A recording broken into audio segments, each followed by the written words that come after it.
इस वीडियो में हम बात करेंगे जो डायगोनल शेप की स्ट्रिप होती है उसकी कटिंग लेंथ हम किस तरीके से करते हैं। और यहाँ पर हम कटिंग लेंथ के अलावा कंप्लीट बीबीएस देखेंगे कि डायगोनल स्ट्रिप का जो बार बेंडिंग शेड्यूल होता है वो किस तरीके से निकलता है। और यहाँ पर जो भी हम कैलकुलेशन है वो हम एक्सेल शीट के थ्रू देखेंगे। तो आपको यहाँ पर से कुछ वैल्यूज इनपुट करनी है और ये एक्सेल शीट ऑटोमेटिकली आपको सभी रिजल्ट्स यहाँ पर प्रोवाइड करके दे देगी। इस एक्सेल शीट के अंदर जो हम कटिंग लेंथ या फिर स्ट्रिप का जो टोटल वेट निकालेंगे वो हम एक्सपीरियंस के बेसिस पे और एज पर आईएएस कोड दोनों ही तरीके से हम देखने वाले हैं। अब जैसा कि आप यहाँ पर देख रहे हैं इस एक्सेल शीट के अंदर सबसे पहले यहाँ पे नोट का पॉइंट आता है। Only those values which are marked with red colour have to be changed. मतलब कि इस एक्सेल शीट के अंदर यहाँ पर ये जो रेड कलर से वैल्यूज मार्क हैं हमें सिर्फ उन्हीं में चेंजेस करने हैं और ये एक्सेल शीट आपको यहाँ पे रिजल्ट्स निकाल कर दे देगी। अगर आप इस एक्सेल शीट को डाउनलोड करना चाहते हैं तो इसका जो लिंक है वो आपको डिस्क्रिप्शन मिलेगा, वहां पर क्लिक करके आप इसे डाउनलोड कर सकते हैं। तो इनपुट डाटा के अंदर सबसे पहला पॉइंट हमारा आता है width, that is capital A. मतलब कि इस कॉलम की जो विड्थ है जिसे हम यहाँ पर कैपिटल ए से कंसिडर कर रहे हैं, तो ये जो साइड है वो हम यहाँ पर लेके चल रहे हैं 400 mm। और जो कॉलम की जो डेप्थ है, मतलब कि इस कॉलम के क्रॉस सेक्शन की जो डेप्थ है दैट इज कैपिटल बी, वो यहाँ पर हम 350 mm कंसिडर कर रहे हैं। और जो क्लियर कवर हम यहाँ पर ले रहे हैं और कॉलम वो यहाँ पर हम 40 mm कंसिडर कर रहे हैं। जो डाया ऑफ स्टिरअप है, मतलब कि जिस स्टिरअप के लिए जो हम कटिंग लेंथ निकाल रहे हैं उसका जो डाया है वो यहाँ पर हम 8 mm कंसिडर कर रहे हैं। और वहीं अगर हम बात करें हुक लेंथ की, तो जैसा कि आप यहाँ पर देख रहे हैं डायगोनल स्टिरअप के अंदर यहाँ पर जो हुक बना है उसके अंदर 135 डिग्री का बैंड आ रहा है। तो 135 डिग्री बैंड के लिए एज पर IS 2502 जो हम हुक लेंथ कंसिडर करते हैं वो यहाँ पर हम 12D कंसिडर करते हैं। तो ये यहाँ पे आ जाएगा 12 मल्टीप्लाई बाय डी। डी यहाँ पे हमारा डाई ऑफ स्ट्रिप है, तो यहाँ से जो हुक लेंथ निकल के आएगी ये आ जाएगी 96 mm। इसके बाद इसके अंदर नेक्स्ट पॉइंट आता है नंबर ऑफ स्ट्रिप्स। अब यहाँ पर हम जैसे ही वैल्यूज को इनपुट करेंगे तो ये एक्सेल शीट हमें टेबल फॉर्मेट के अंदर सभी वैल्यूज यहाँ पे प्रोवाइड करके दे देगी। जैसे कि यहाँ पे जो कटिंग लेंथ है वो यहाँ पर कितनी आ रही है, टोटल लेंथ यहाँ पर कितनी निकली है, जो यूनिट वेट है वो यहाँ पर कितना निकला है और जो टोटल वेट है वो यहाँ पर कितना निकल के आया है फॉर अ सिंगल स्टिरअप। अगर यहाँ पे जो नंबर ऑफ स्टिरअप है, मतलब कि जो नंबर ऑफ टाई बार है, अगर वो एक से ज्यादा है, जैसे कि यहाँ पर हम मान लेते हैं अगर 11 नंबर ऑफ स्टिरअप्स हैं, तो उस केस में आप देखेंगे जो टोटल वेट है वो यहाँ पर चेंज हो गया। मतलब कि अब ये जो टोटल वेट निकल के आया है ये यहाँ पर 11 स्टिरअप का निकल के आया है। और यहाँ से आप टोटल लेंथ भी देख सकते हैं कि टोटल लेंथ यहाँ पर कितनी निकल के आई है। वहीं यहाँ पर अगर हम फॉर्मुलाज की बात करें तो देखिए टोटल लेंथ निकालने का फॉर्मुला होता है cutting length multiply by number of stirrups. और जो टोटल वेट है इसे निकालने का यहाँ पे फॉर्मुला लगाया गया है unit weight multiply by total length. तो यहाँ से टोटल वेट निकल के आ जाता है। तो ये हमने देखा कि एक्सेल शीट डायगोनल स्ट्रिप का बीबीएस किस तरीके से निकाल के देती है। वहीं अगर आप मैनुअल कैलकुलेशन कर रहे हैं तो उसके लिए भी यहाँ पर हम फॉर्मुलाज देख लेते हैं कि मैनुअल कैलकुलेशन किस तरीके से की जाती है।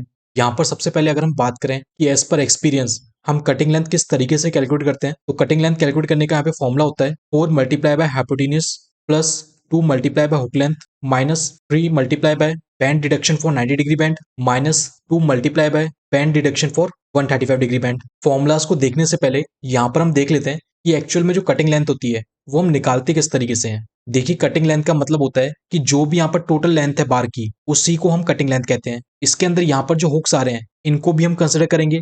इसके अलावा यहाँ पर ये जो बैंड आ रहे हैं चाहे 90 डिग्री का बैंड हो या फिर हुक के लिए यहाँ पर जो दो 135 डिग्री के हुक बन रहे हैं यहाँ पर भी बैंड आ रहा है, तो इसका भी हम बैंड डिडक्शन करेंगे तो वहां से आपकी कटिंग लेंथ निकल के आएगी। अब यहाँ पर देखिए आपको इस डायगोनल स्ट्रिप की कटिंग लेंथ निकालने के लिए आपको यहाँ पर एक साइड आपको पता होनी चाहिए।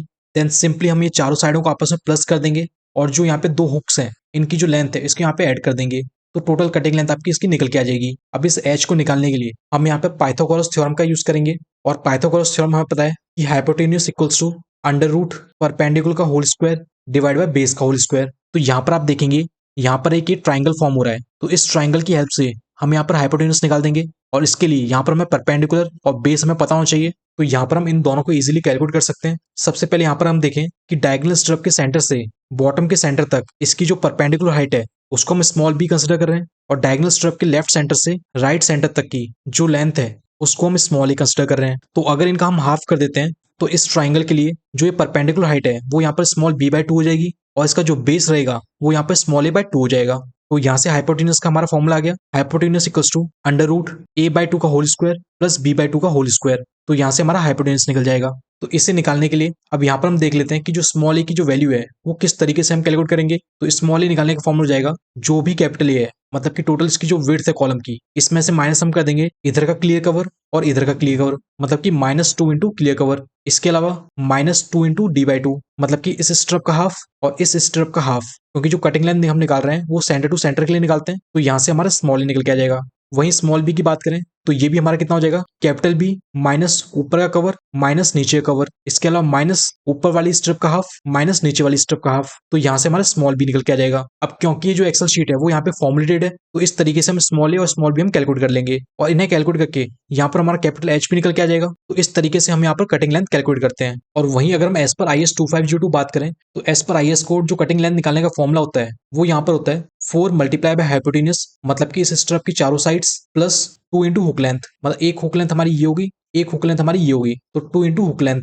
जो IS कोड होता है वो 90 डिग्री बैंड के लिए डिडक्शन कंसिडर नहीं करता है और ना ही 135 डिग्री बैंड के लिए डिडक्शन कंसिडर करता है। तो कुछ इस तरीके से यहाँ से हमारी कटिंग लेंथ निकल के आती है।